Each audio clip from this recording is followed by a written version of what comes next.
of Revisiting Migrant Networks, Migrants and Descendants. This is Maria Lopez, Deputy Director of the Global Diversities and Inequalities Research Center, directed by Louise Ryan, who is also with us and is editor of the book what we are launching today. So she will talk a bit later. For those of you who are external, still unmet, and that may be your first event in our center, this is the Global Diversities and Inequalities Research Center. It was launched in 2020, and since then we are running lots of projects and ideas regarding and related to migration and global diversities and inequalities worldwide. We are running a very interesting program of events, seminars, book launches like this one we're having today. So you are very much invited to visit our website, and very kindly from the Research and Postgraduate Office just posted the link in the chat. Very briefly before passing that to colleagues, just remember please to mute your microphone so we don't hear anything during the presentations, and we will hear the editors presenting about the book. And then after that, you can use the raise hand button, which is very, very close to your name, or type your questions in the chat. So we will go to that at the end of the presentations, but by no means just interrupt the speakers, please. So we will just keep a bit of order. So I think I've done it. I think everything is clear. So I pass that into Maria, do you just want to explain to people how to find the chat? Because if they haven't opened the panel, they won't see it. If you are not familiar with that, at the bottom of the screen, you will see two dolls, two people. These are the participants in the event. You will look for your name, and then you can raise your hand just in the bottom. In the how do we do it? Because I can't find. So first of all, you have to open the Open Collaborate panel. So at the bottom of your screen, there are two arrows in a little purple. You have to press the two arrows, and that opens the Collaborate panel. And once the Collaborate panel is open, at the bottom you see a speech bubble. Beside that, you see little people with the number 32. That tells you there's 32 people in the room. And so if you want to type a question or a comment, you can do it in the speech bubble. And as Maria said, there's also the raise hand function. So the picture of the person with their hand up, which is right at the bottom of the screen. Bottom of the page. I couldn't find it here, but yes, this is at the very bottom of the page, just in front of your eyes. So you just press this, and then there will be an icon with your hand raised by your name, and then we will just let you talk. Just be ready with your microphone and everything. Yeah. Great. So I think it's all clear now. Thank you. So I pass that into Ismintha for a bit of introduction of the event. Thank you so much. Yes, thank you, Maria, and welcome. So indeed, my name is Ismintha Waldering. I will be chairing this afternoon's book launch and giving you a little bit of information before I pass the torch to the editors on what this afternoon will look like. So again, welcome to the book launch of Revisiting Migrant Networks, which was edited by Elif Keskiner, Eve and Louise Ryan. The book provides new conceptualizations on the networks of migrants and their descendants in various European countries. It's open access, so I would like to stress this. And this open access book addresses key questions about the role of networks in migration contexts, and particularly in relation to how migrants and their descendants access diverse labor markets and develop their employment trajectories over time. So what we will do this afternoon, this launch event, is that we will briefly present an overview of the origins of the book, as well as its innovative contribution to migration and social network research. We will then invite two leading scholars in migration studies to lead a reflection upon both the conceptual as well as the methodological and theoretical contributions of the book. And after that, we will, of course, open the discussion for all of you who've joined this afternoon's book launch. So all of you are very welcome to participate. So actually, without further ado, I would like to give the floor to Elif Keskiner, who will talk a little bit more about the origins of the book, followed by Michael Eve. Going beyond the ethnic lens will be the topic of what Michael will talk about. And then last but not least, of course, Louise Ryan, who will talk about this idea of revisiting strong versus weak ties. So, Elif? Sorry, everyone. I think I'm also experimenting with the presentation. Can you see the presentation?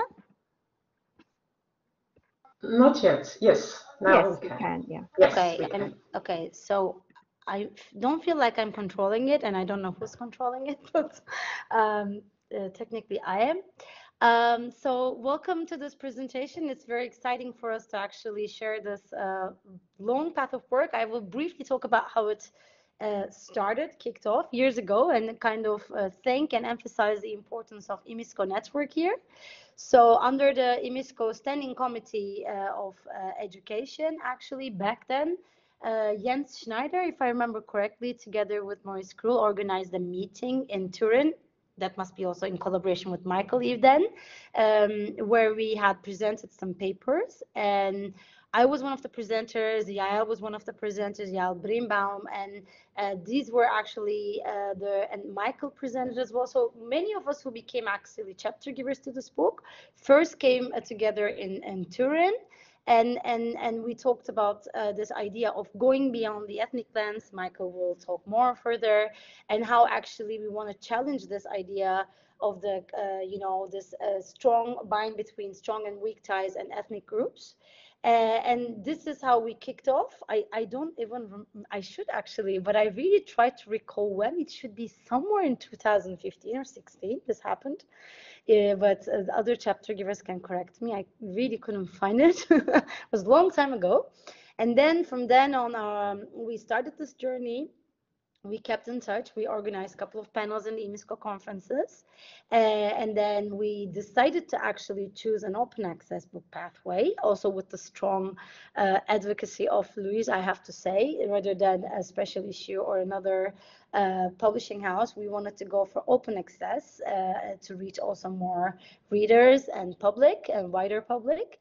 And yet, after a very robust editing process, we came to this day. So I will actually leave it here. So this was more the journey of the book, and I will leave it first to Michael, and Louise will take on to talk about some key contributions that the book is making. Michael. Okay, thank you, Elif. As you said, one of the reasons we wanted to write a book on networks was to go beyond the ethnic lens. That is to say, go beyond a view in which migrants are seen as representatives of an ethnic or national group. Now, of course, articles by Andreas Wiener, Nina Glick-Schiller, Janine Dahiden, and so on are very widely cited, and so people often say they want to avoid the ethnic lens, but at the same time, it's all people often say that in the actual in the presentation of their empirical results, ethnicity migrants tend to be represented as members of a national or ethnic group, and many of the implicit mechanisms assumed to shape their lives are seen in ethnic terms. Now, certainly, obviously, by definition, migrants are defined in terms of their nation, and often even children of migrants or grandchildren of migrants are defined in terms of their ethnic origins or nation of origin. So we necessarily have that as an individual data.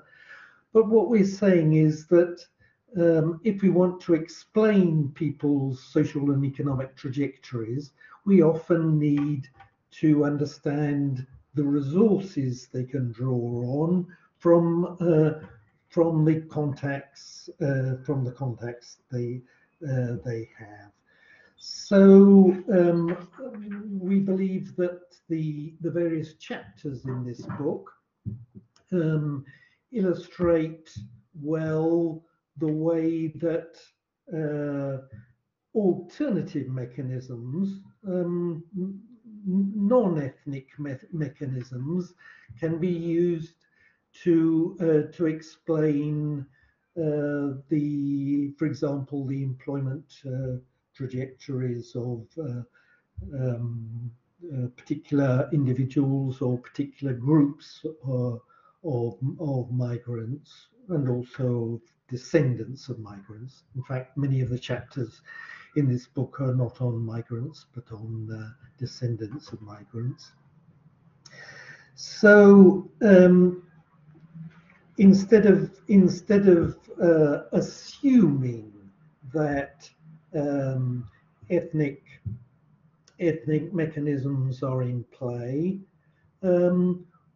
the chapters in this book try and explore also other mechanisms. For example, Yale Greenbaum's chapter tries to explain the differences between children of migrants from the Maghreb in France and children of migrants from Portugal or from Turkey. On the one hand, children of migrants from the Maghreb very often have quite high educational qualifications, but at the same time they have considerable difficulties with unemployment. Children of migrants from Portugal and more recently from Turkey tend to be the opposite of that situation. They often have quite short educational careers, but at the same time they have extremely low levels of unemployment. Okay, so now we could imagine that this was due to ethnic mechanisms connected with the ethnic identity of these different groups of people. Yale herself has demonstrated the importance of discrimination. At the same time, however, the data she uses in this in the paper in this book shows the importance of the networks which these people have, and the way that this gives access to information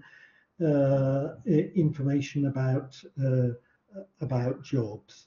So whereas relatively highly educated Maghrebi descendants don't have the kind of contacts either via their family or via often not also via friends who would get them into relatively skilled jobs because their parents worked in manual jobs and so on. The situation is rather the opposite for children of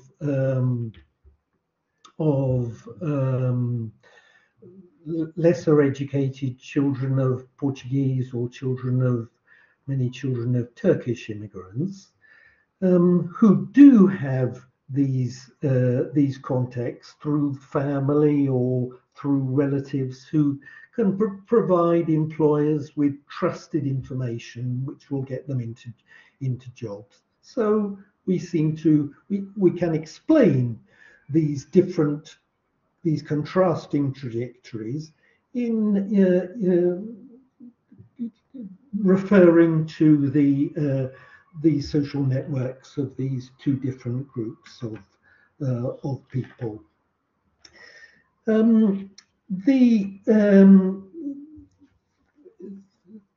Two chapters in the book refer to the careers of children of migrants who work as highly skilled lawyers.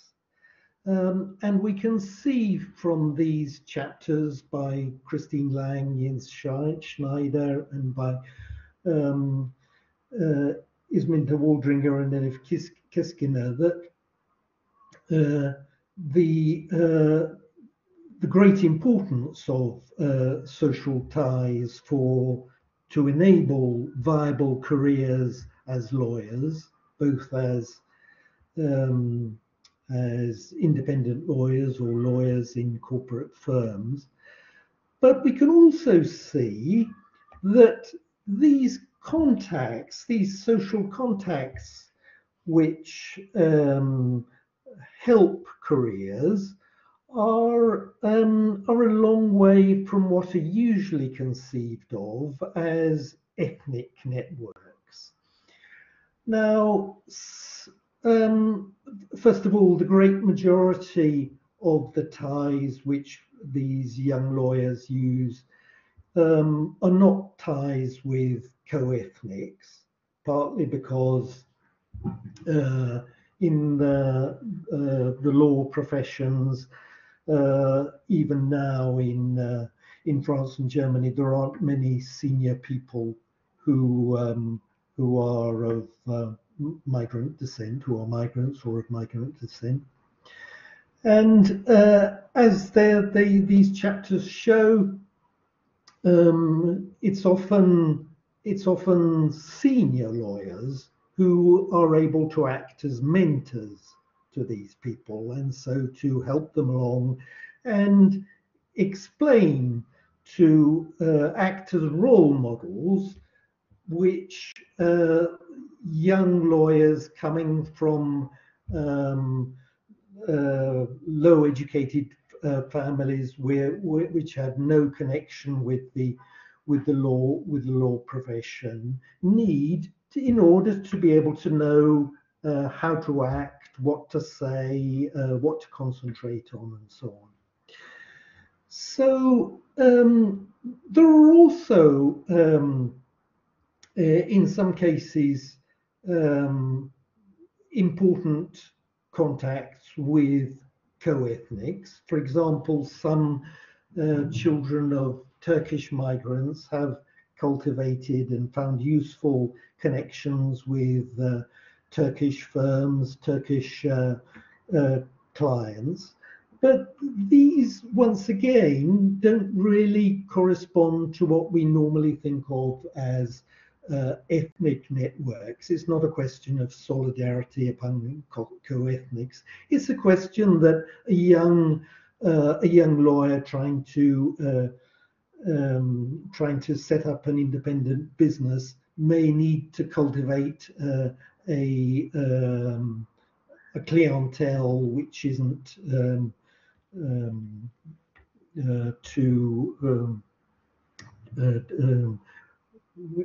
which other lawyers have difficulty in reaching, or they may be able to exploit their use of the Turkish language. But in that case, it's important to say that these ties are useful for their careers because they are instrumental. It's okay. So in other words, what we're saying is that migrants and children of migrants use their social ties in the same way as children of non-migrants or as non-migrants. And I illustrate this in my chapter where I make comparisons between the social networks of internal migrants and the social networks of the international migrants, and I show that a lot of the characteristics of these networks are not concerned with the ethnic identity of these people, but rather with the fact of having moved places and not having. Michael. Okay, Michael, all right. sorry, So, sorry I'm to sorry to have gone on too long, so I'll hand over to Louise now. Thank you. Thank you very much. So I'm just going to speak for 5 minutes. So if I just go back to where Elif started, when she talked about where the book began, and actually I came on board the book project back in 2018, and that was at a workshop organized as part of the IMISCO conference in Barcelona that year. And the theme of that double session was about revisiting Granovator. And in fact, when we originally had the idea for the book, we were going to put something like sort of Revisiting Granovator as the title, but the publishers thought that that might be a bit too narrow. So why did we start with that idea of going back to Granovator? And it was because we were very interested to challenge and critically interrogate this whole discussion around the strength of ties. Those of you who are familiar with Granovator's work will know that it's very much informed the notion of strong ties and weak ties. Now, in migration research, and of course it's important to remind ourselves that Granovator was not a migration researcher and he wasn't specifically talking about migrants, but in the ways in which that has often been used by migration scholars, there is a tendency to ethnicize strong and weak ties, so that weak ties are assumed to be with non-co-ethnics, usually with the natives, and if you can't see me, I'm putting natives in inverted commas, whereas strong ties are often assumed to be co-ethnic ties, so kind of following on from what Michael was saying earlier. In addition to that, there's also tends to be a conflation between not just tie strength and tie content, but also tie direction. In other words, the famous bonding and bridging. So in other words, the assumption, which is often just taken for granted in a lot of migration research, is that you've got tie strength, strong ties and weak ties, but strong ties are associated with bonding, social capital, and that these strong bonding ties tend to be with co-ethnics. And then on the other side of the coin, you've got weak ties, and these weak ties tend to be with non-co-ethnics, usually with the natives in inverted commas, and that this is somehow equated to bridging social capital. Now, this is highly problematic, and we can't just assume this. We've really got to critically interrogate it, and that's a very big part of what we do in this book. And in my own work, this is a kind of debate I've been having really since 2011, when I published my first paper on critically assessing what we mean by weak ties. And I think part of the reason that we have this kind of assumption is also because of the work of Robert Putnam. And Putnam, although again not a migration researcher, has been very influential in migration research. And Putnam's whole idea about ties to people who are like me in some significant way and ties to people who are unlike me in some significant way, usually again in migration research tends to get ethnicized. And it very much maps on to this dichotomy about bonding, strong ties, interethnic, and bridging weak ties and with outside the ethnic group. So in the chapters in the book, we have several studies which really complicate this whole notion of who are strong ties with and who are weak ties with, and what do we even mean by strong and weak ties. And one of the things that I do in my chapter is really to use longitudinal research, because it's very important, as I'm sure Miranda Lubbers will mention in a moment, to take a longitudinal approach to understand how ties change and evolve over time. What are the antecedents of ties? Where do they come from? How do people make these connections in the first place? And then what are the consequences of ties? How do they evolve over time? And what resources are actually flowing between these connections? So rather than simply assuming that if you've got a strong tie with somebody, that somehow is a valuable source of capital, then we've really got to critically interrogate and use empirical evidence to understand what is the resource being shared between particular kinds of relationships. And the other thing we want to bear in mind in talking specifically about the labour market is to look at differentiations across labour markets. And in the book, we have chapters which examine very different kinds of labour markets. Michael has just been alluding to the work of Yale and her research from the French context, but we also have chapters that are looking at the UK, at Sweden, Ali Reza's chapter, also chapters on the Netherlands and on Germany. So we have different examples of how different labour markets work. And in addition to that, we also have research on different sectors of labour markets.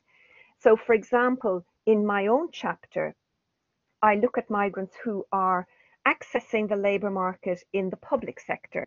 So particularly teachers and other professionals who are in public sector state paid jobs, which are often associated with open advertising, open recruitment policies, with human resources and equal opportunities, and a very open and transparent recruitment and employment processes, where you might argue that the direct role of social networks is perhaps less significant, though it's not that straightforward, as we show in some of the chapters.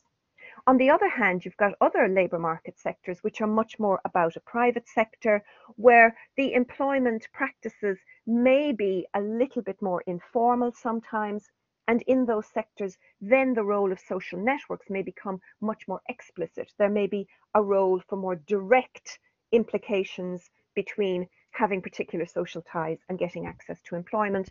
And Michael again gave examples of that in relation to some of the Portuguese participants in Yale's chapter, where the social networks were absolutely crucial for direct access into jobs in, for example, construction.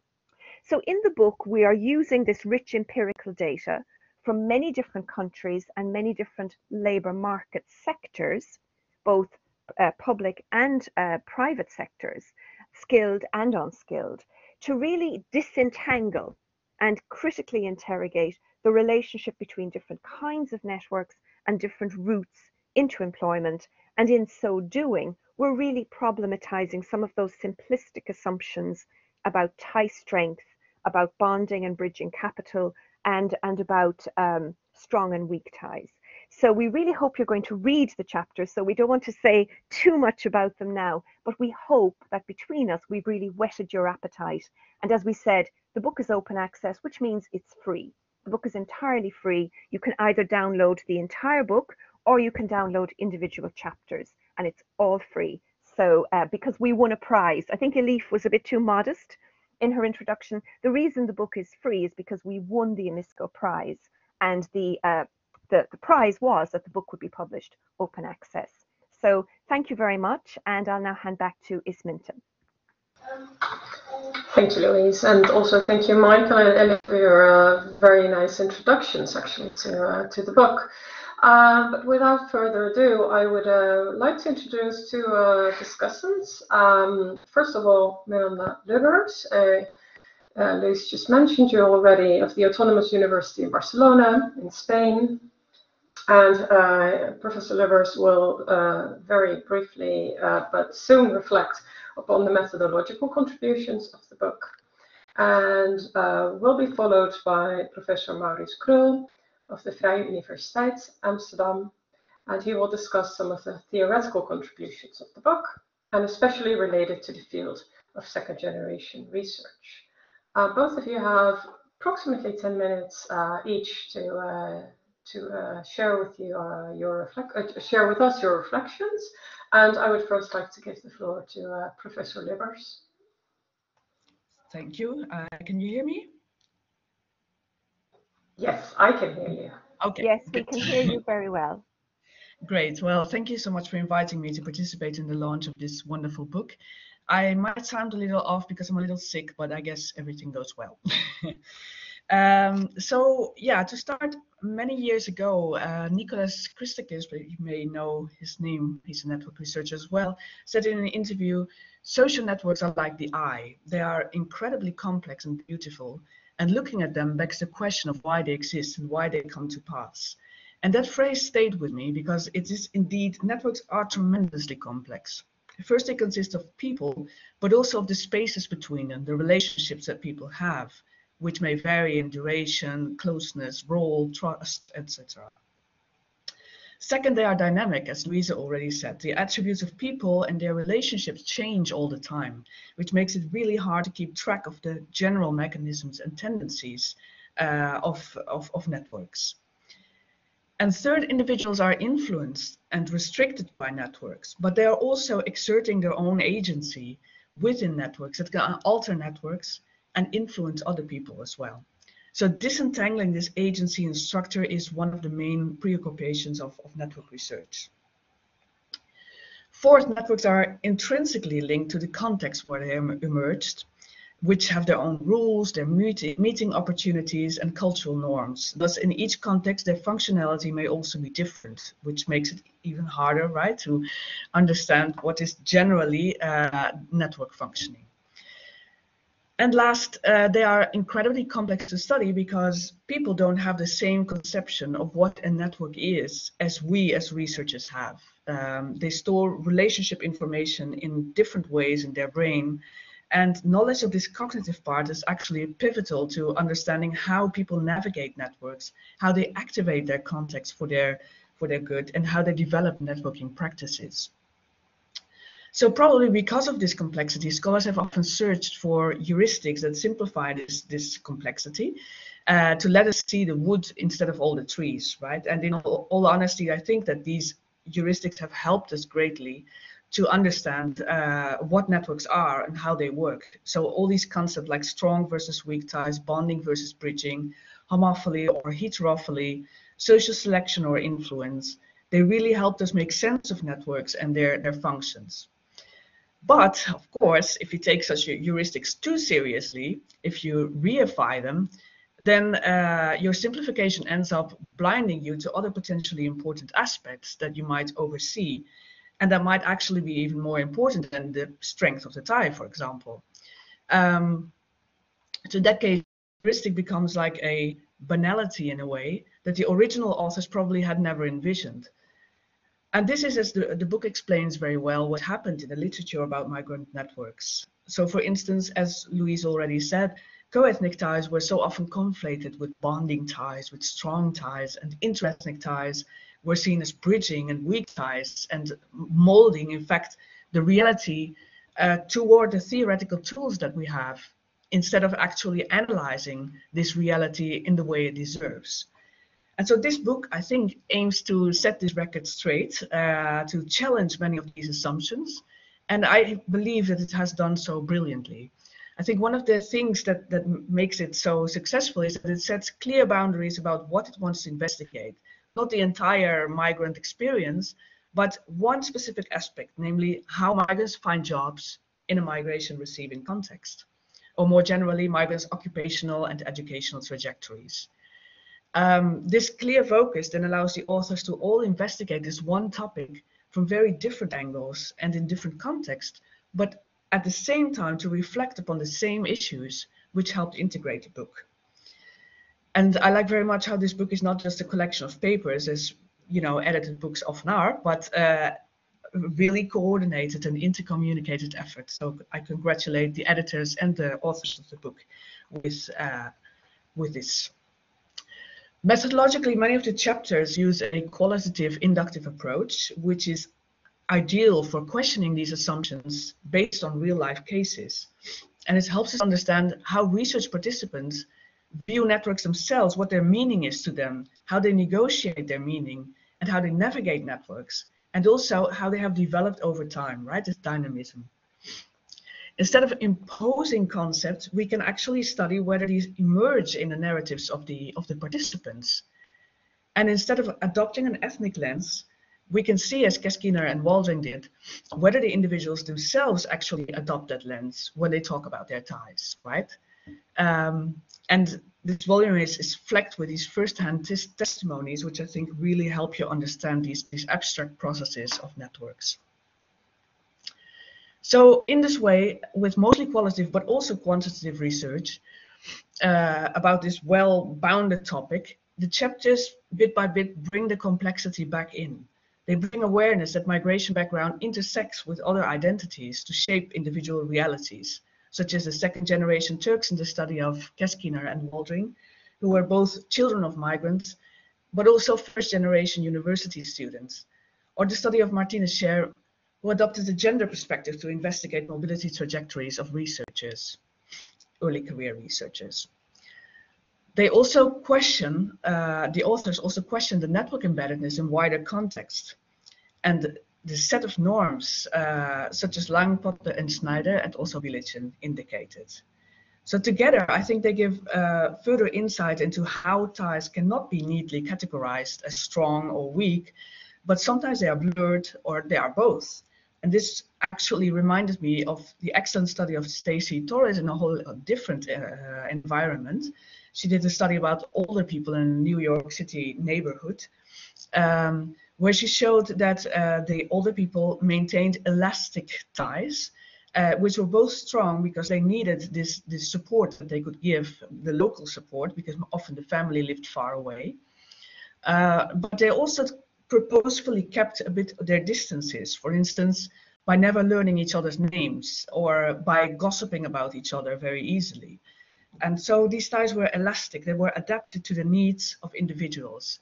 And if we think about our own ties, we can also see that weak ties are not always weak, right? Often they are, for example, the friends of your parents or the parents of your friends, or other type of relationships that are still very much embedded within sets of norms and context.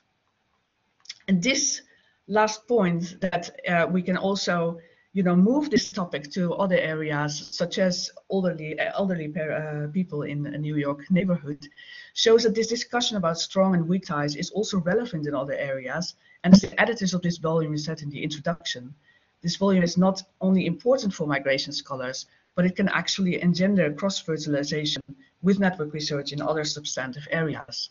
So I believe strongly that it's by exploring networks in among people in very different conditions that we actually learn best how they function. So that's my contribution. Thank you, and congratulations with the book. Many thanks. Thank you, Professor Livers. That was very interesting. I actually like this idea of elastic ties a lot. And then now I would like to give the floor to Professor Krol. Go ahead. Thank you, Ismita. So the editors asked me to give some comments that are more theoretical and related to the Granovetter concepts and in relation to the second generation. I actually have a chapter in the book, the epilogue. So I had the choice to either go back to that chapter or to do something differently. And I, in the end, decided to do something differently. And also took another book that just came out, New Social Mobility, about the second generation pioneers, as a sort of comparative framework that is actually nicely connected to the Revisiting Migrant Networks book. Interesting enough, apparently Springer doesn't have a lot of photos available, but we both have a suitcase on the front cover. That seems to be the only picture that's really suited our both books.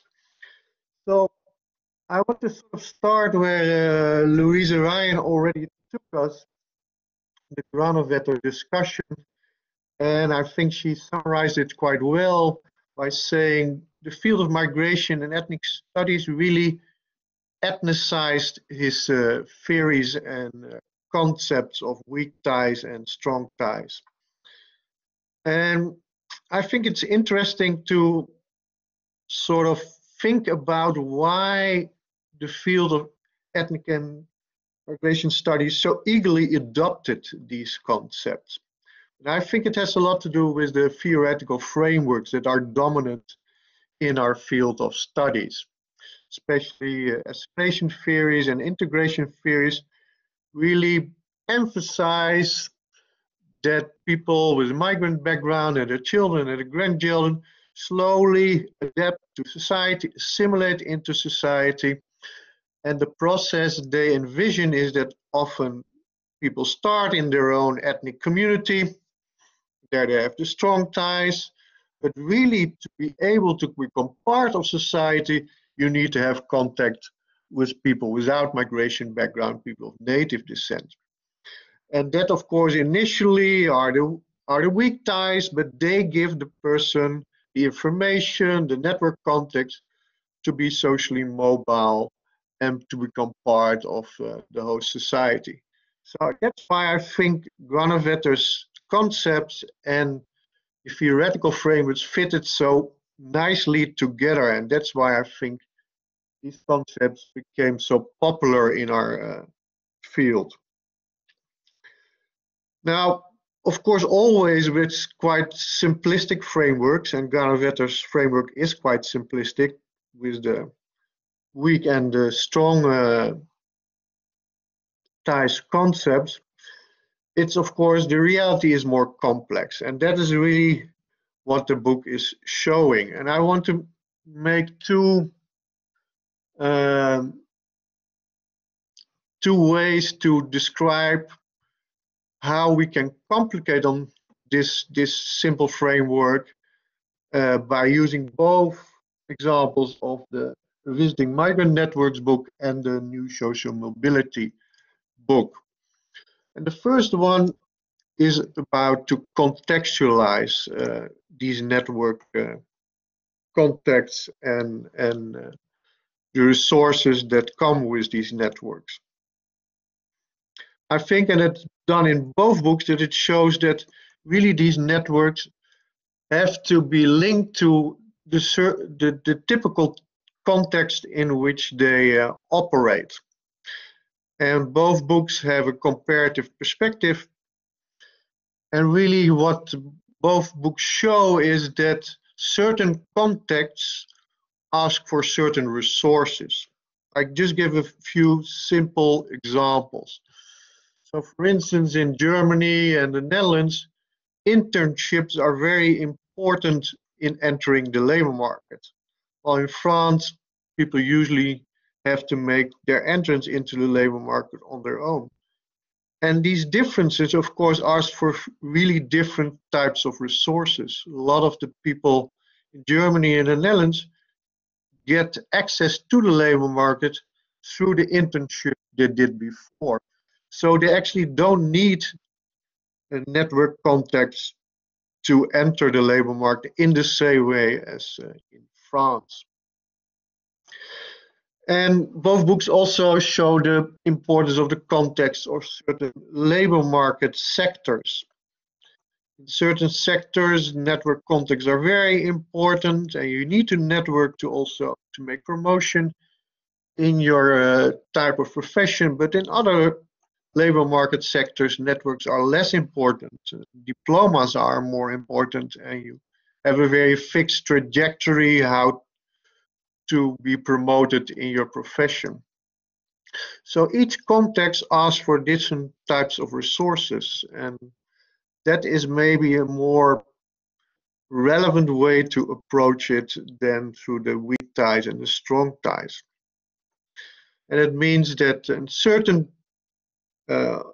situations, co-ethnics could be relevant, in other it could be non-co-ethnics, but it is really related to the context in which these resources are needed.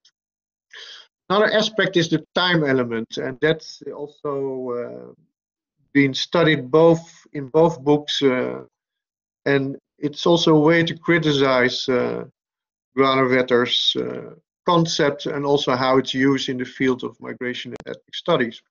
Like I said before, the idea is often that in the beginning there is these strong co-ethnic ties because that's the group where you start with. I mean, it's the ethnic community, you start within the migrant community, but over time you develop more weak ties, and the weak ties over time become more important. But then again, if you look at and take a more contextual approach, you see that this is not always the linear development.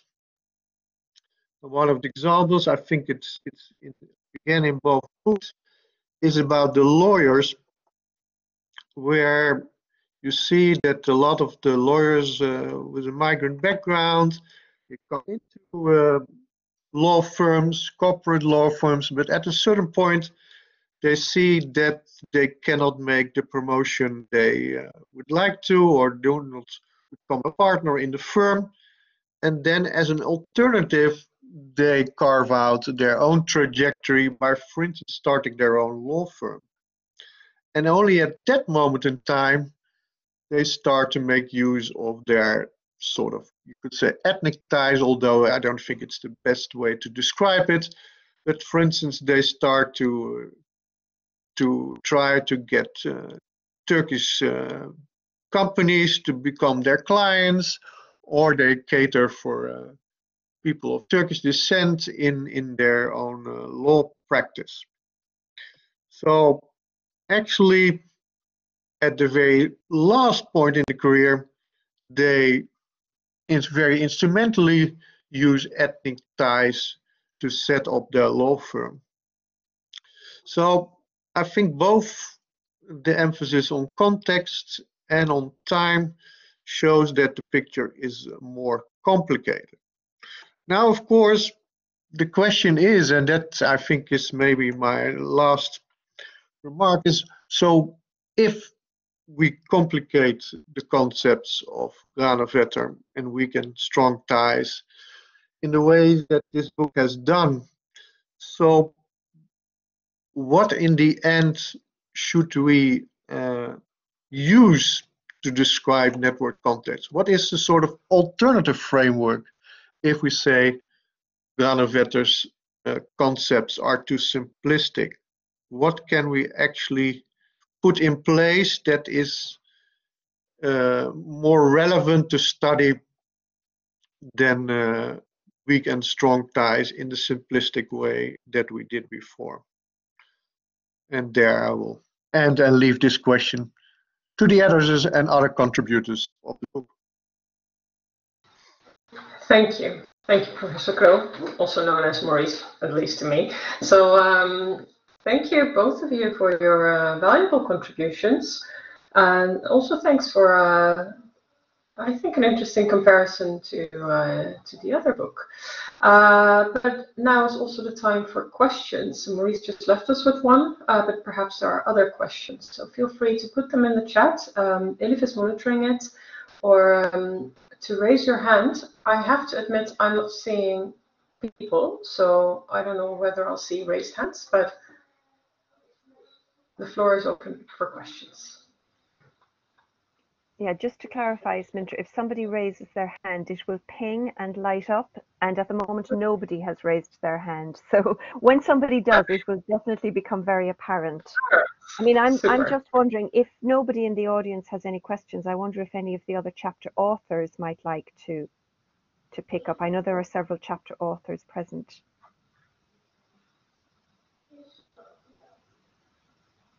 Otherwise, maybe we could just move to the questions that you've pre-prepared. Yes, absolutely. So well, maybe also to entice you a little bit, we've indeed come up with a couple of questions. So the first one being, you can also see it, but I'll read it out loud. So what are the persistent challenges facing the second generation in accessing labor markets and building careers across different countries, and what role can networks play in tackling such challenges? So yeah, to the audience, please feel free, also based on what you've been doing yourselves in terms of research, to contribute. And otherwise, I can also, of course, ask some of the authors present.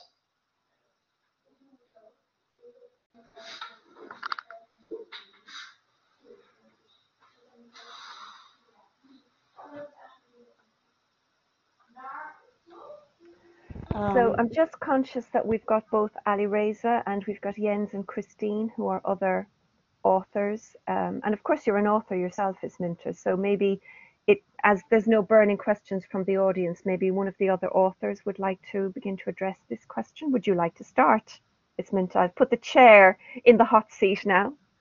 Really? Because Isminta, of course, is also a contributor to the book. Yes, well, thank you. Yeah, I am a little bit taken aback, but I think I can answer. I think well, Maurice alluded to it, I think, in his talk as well. So for a project that we did and on which also the chapter is based that Elif and I wrote on the Elites project, we really talked to many people of second generation, highly educated. And accessing labor markets is actually what the second generation told us. It's not easy. So even if they have high education levels, even also, I mean, Maurice said, so I mean, even if they've done internships, which really helps to enter the labor market, that actual first step, transitioning from education to work, proved to be difficult for the second generation. So in that sense, accessing labor markets, building careers is also absolutely hampered by discrimination in the labor market. And as such, how can networks play a role in tackling such challenges? We found really that the second generation is actively seeking to build different ties. So they are very aware, actually, that they have ties. They have many ties. Not all of them will work in terms of accessing the labor market on the level that they aim to. So they go about looking for ties themselves, and I think that is maybe also relates back to, are we really talking all the time about these strong or weak ties, or is it indeed more elastic that I really like that you kind of are strategic about what you need from whom. So I could go on, but maybe it's good to stop and give someone else, or maybe someone wants to comment or has different ideas about what I just said. Yeah, Christine, go ahead.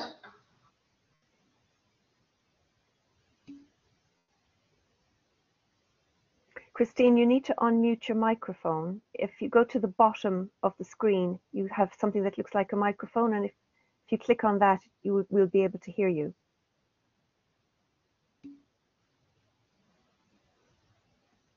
I think her microphone, yeah, I see her microphone is not muted, but somehow. Oh, we're not hearing you, Christine. That's strange. Mm.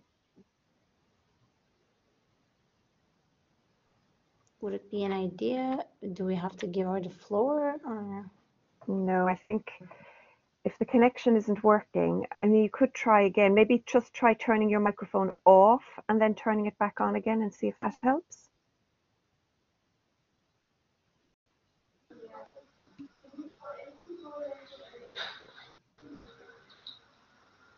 Okay, sorry, Christine, we can't hear you. So maybe you could type your question in the chat. Sometimes it helps if you log out and come back in again. Otherwise, you can type your question in the chat. Sorry.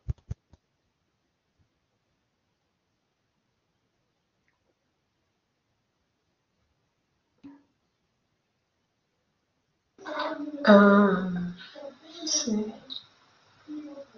So I got just now in the chat. Is this, no, I don't know if this is from Christine, but it says one of the challenges facing the second generation. Oh, sorry, this is actually the. Oh no, this is one Anna. of the challenges. Okay.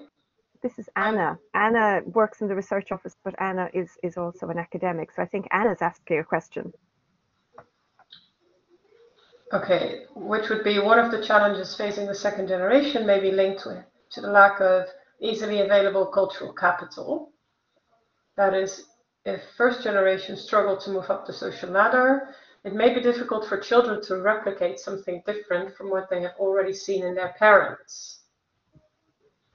I can maybe jump in for this. So this is definitely a very valid and interesting point, but maybe it's good to mention that what we try to do in the book is to talk about other forms of cultural capital, which they could actually activate in accessing these positions. This is also related to social capital. For example, we have seen some second generation actually connecting up with other second generation Turks in other countries, where they had, they were, for example, in the law sector, they were for cases consulting each other and working together. So a form of cultural capital which is not in the first generation, or which is not seen as the dominant middle class cultural capital of the countries where they lived, but actually a form of cultural capital which they had thanks to their background, and they could actually also put it into use and put it in connection with their social. So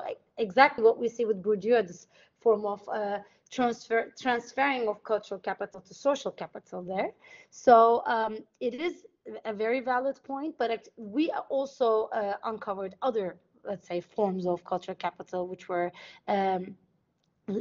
transferred into forms of social networks and also benefits for second generation. I think Christine is back. I don't know if we can hear, but maybe Ali Reza or Jens can tap into this question in relation to their chapters. I'm not sure if the question is still visible in the.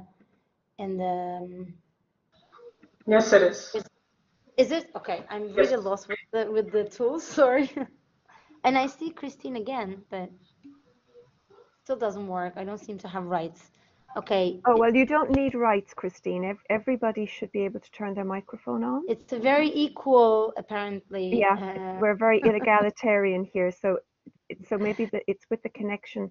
I think what you may have to do is give permission to your system. Your security system may be blocking access to the camera and the microphone, so you need to give permission. Perhaps maybe you've got a very tight security system on your computer that isn't recognizing Collaborate microphone and won't allow you to connect to it. But at our end, everybody has the right to access it. So there's nothing we can do at this end, unfortunately. It's probably on your system. Okay.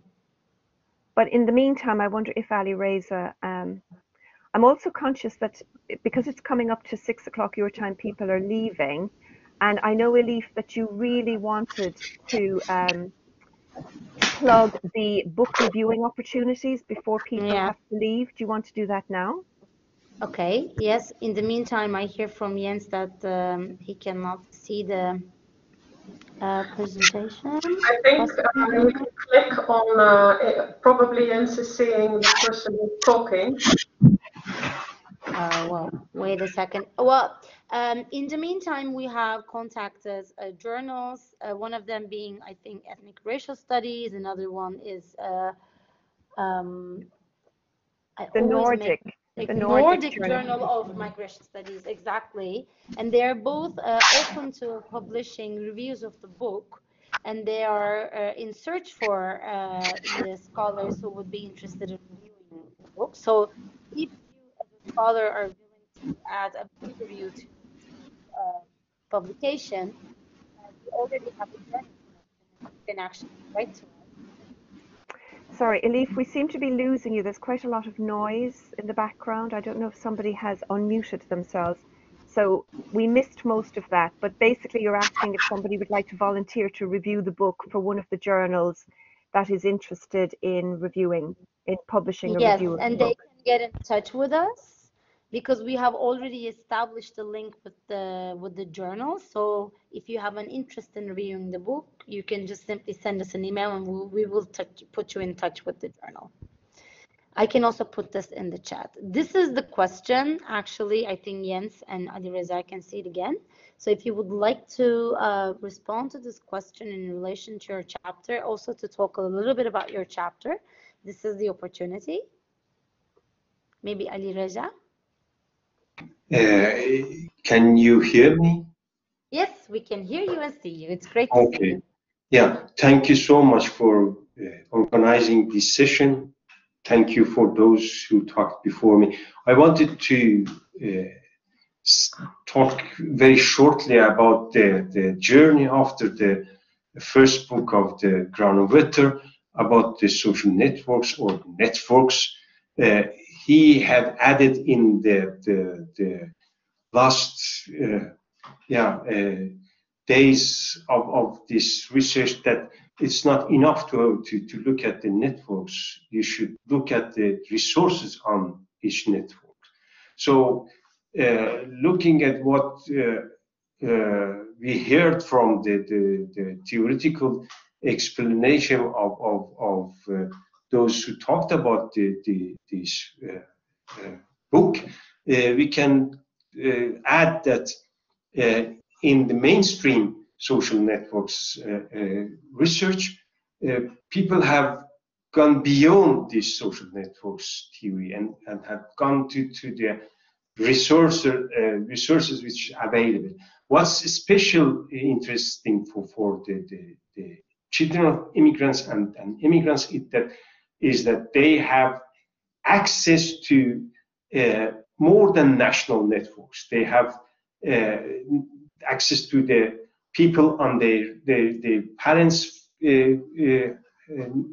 home or the other countries. So this international networks is very interesting. In the case of second generation, we have studied those in Sweden, and the connection they have with the family or friends of the family in the home country of their parents or the third countries.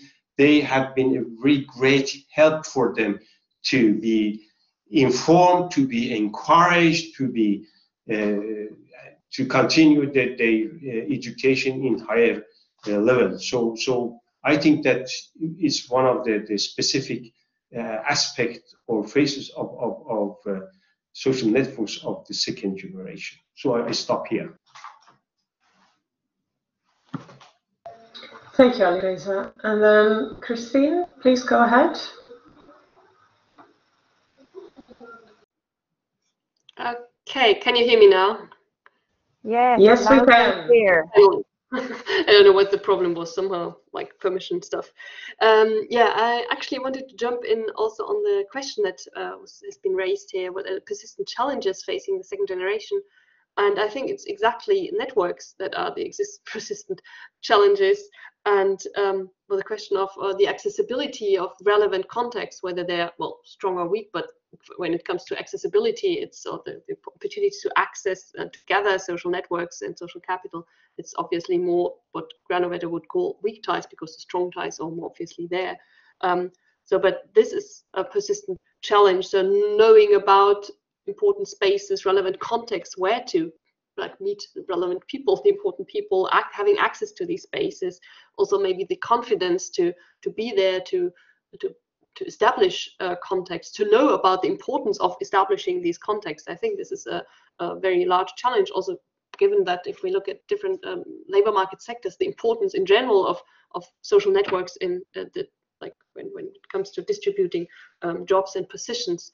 So I would even say this, well, it's a part of discrimination, of course, a part of structural discrimination when there are specific barriers for children of immigrants in accessing these networks.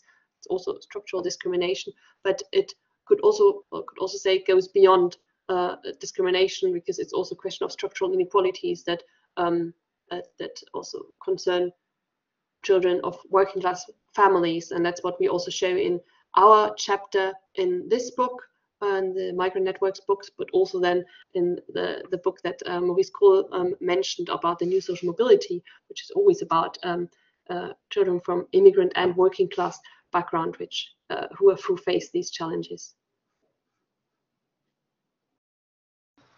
Thank you, Christine. Would anybody else like to either jump in on what Alireza said, or Christine? Jens, go ahead. Yes, I just wanted to make a short addition to what Christine just said.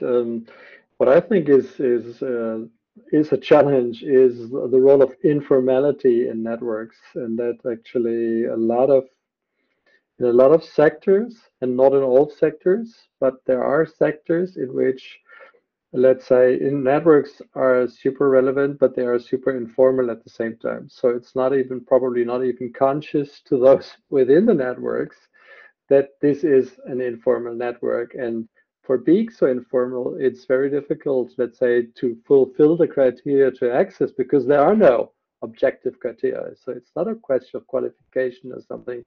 And these are, of course, sort of like self-reproductive networks that go for homogeneity. And that's a big problem because they sort of unconsciously reproduce, looking for the same always, ever again, and reproducing homogeneity. And I've just done a study on the cultural world, for example, in theaters and in museum stuff and so on. This is very strong, and because it is not conscious, and we have very little research about this also, it is also very difficult to tackle. So as much for the second generation, but also politically and sort of scientifically as researchers. Thank you. Thank you. Louise?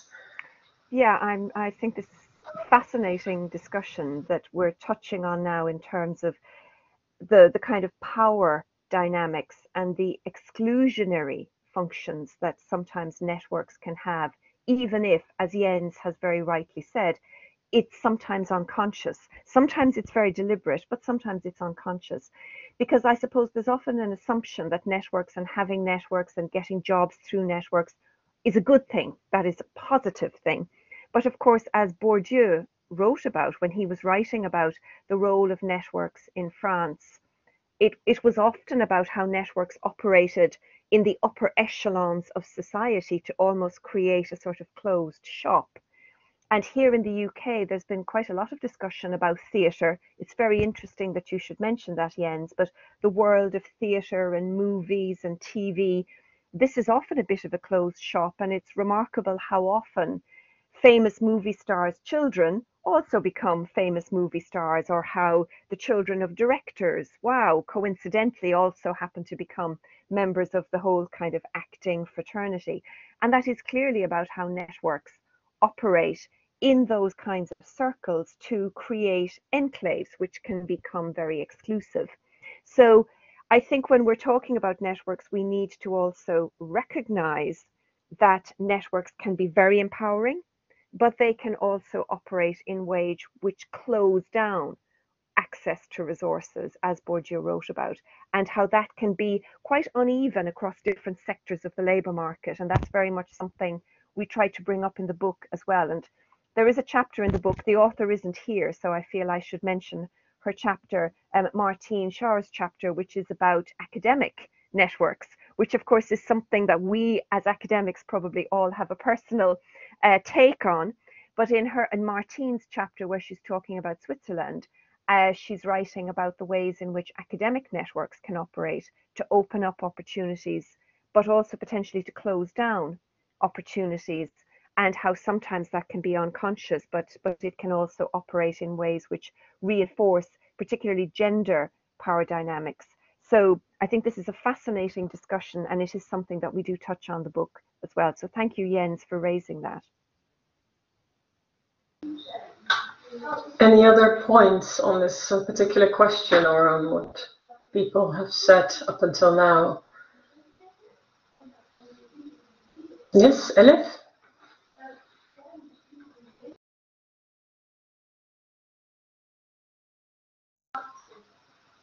Elif, did you want to say something? I cannot hear you. Yes, sorry, I unmuted myself now. I just wanted to continue from what just Louisa said, and the discussion is that actually it's exactly these barriers which lead second generation descendants of migrants, but also migrants themselves, to look for creative ways to actually open up venues for them. So it's because of their difficulties in entering into these bubbles that they actually use activate other networks or other resources in their pathways, which is also something that we show in many chapters, and also where resources can maybe good to tap into Başak's chapter as well.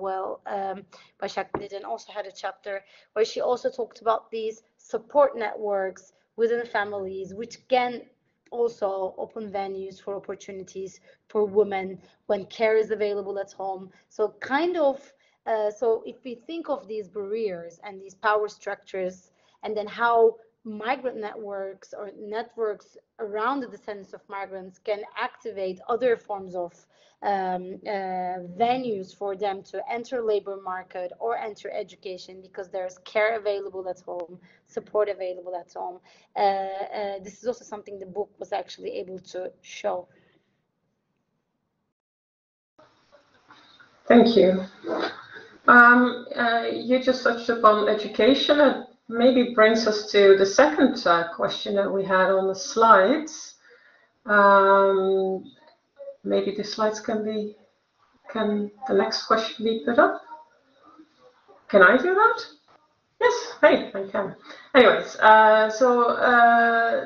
this is about, can the example of the dichotomy between the weak ties and strong ties, can this be extended beyond the example of labor markets? So Elif just mentioned education, for example. But is there anybody else in the audience who could reflect upon this? So are there other aspects of society where we can bring this idea of going beyond this dichotomy?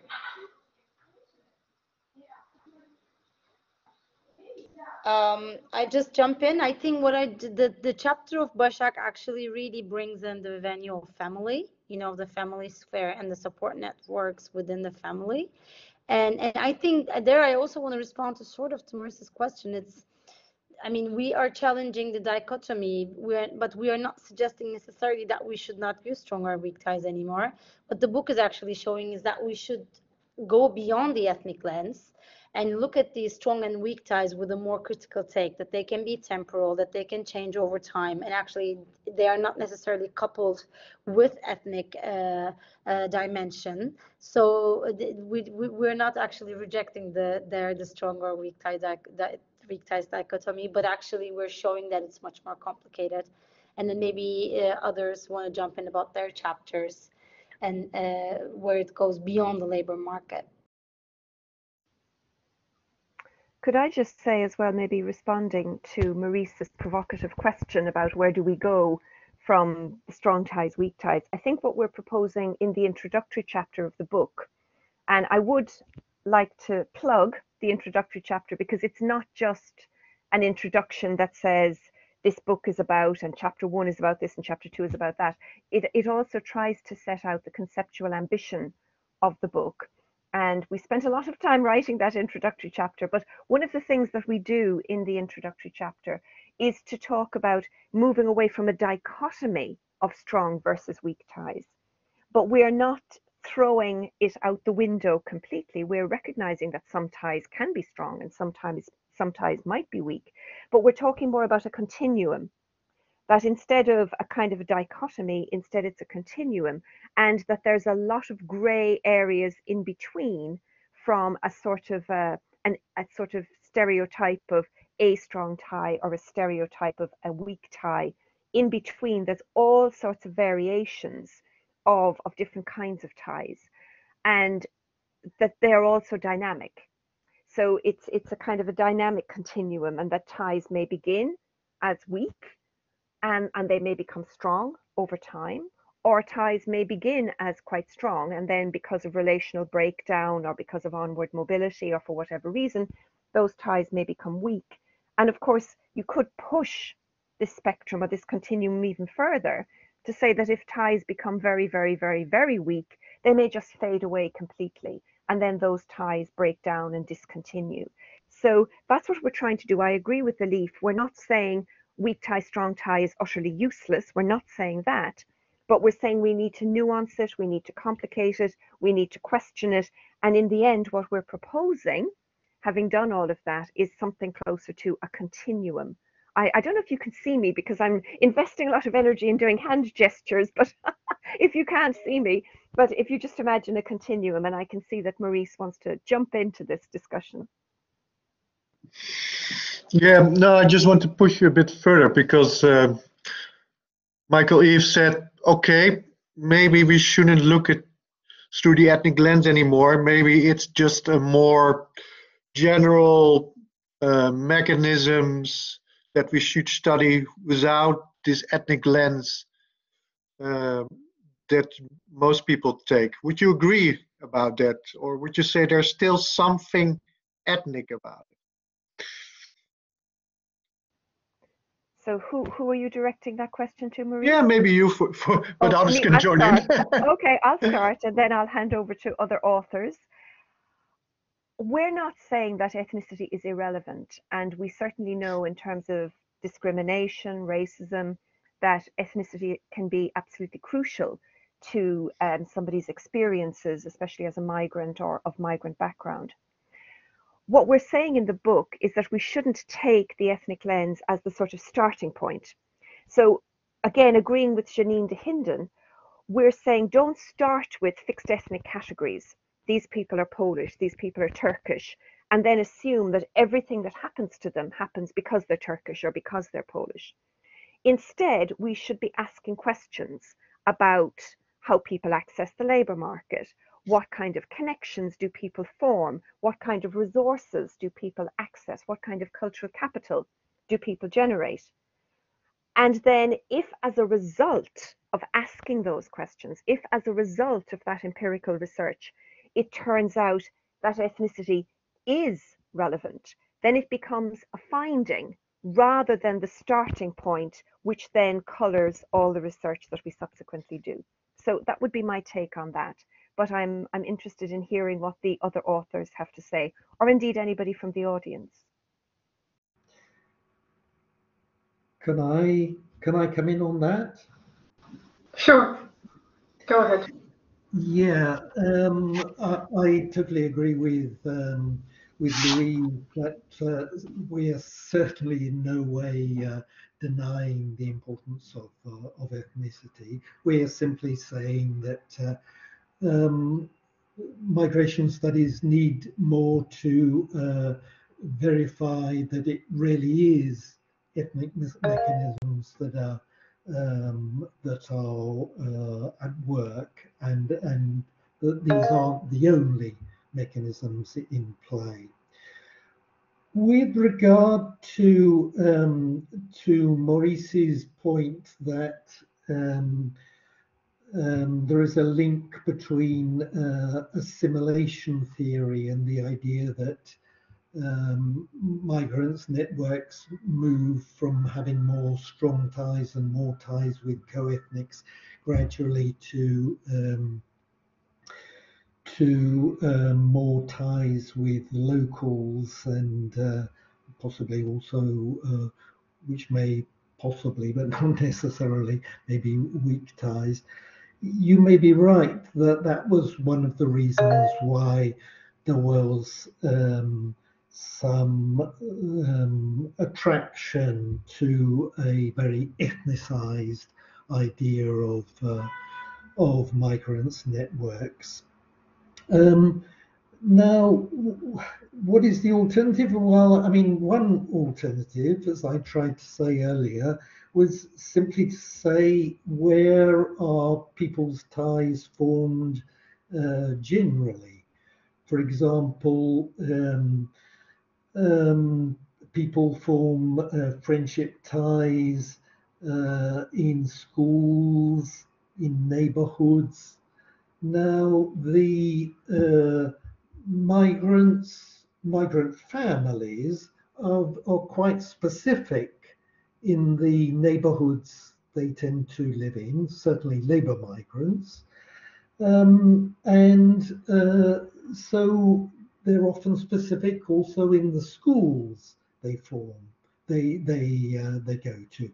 So I think that's one kind of framework that we could use to understand the specificity of migrants networks is to understand the specificity of the ambiances where people in general form social ties, and form social ties which can be useful both for education, for the acquisition of cultural capital, and for access to work. Thanks. Thank you, Michael.